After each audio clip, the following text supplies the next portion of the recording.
L'avion militaire néo-zélandais doit déterminer l'étendue de la zone sinistrée par le volcan. L'éruption sous-marine samedi d'un volcan aux îles Tonga a été particulièrement violente. Une colonne de cendres de plus de 20 km de hauteur, captée par ces images satellites. L'unique câble de communication sous-marin de l'archipel a été sectionné par l'éruption. Depuis, les contacts sont presque impossibles.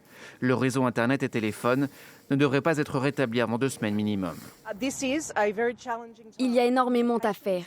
Les communications ont été très fortement touchées. Les secousses ont été ressenties un peu partout dans la région.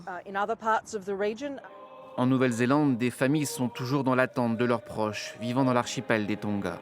Cette femme était en ligne avec l'un d'eux lorsque la communication a été brusquement coupée. C'est vraiment triste, on ne peut pas savoir s'ils vont bien. D'après la Croix-Rouge, l'éruption aurait déjà fait plus de 80 000 sinistrés.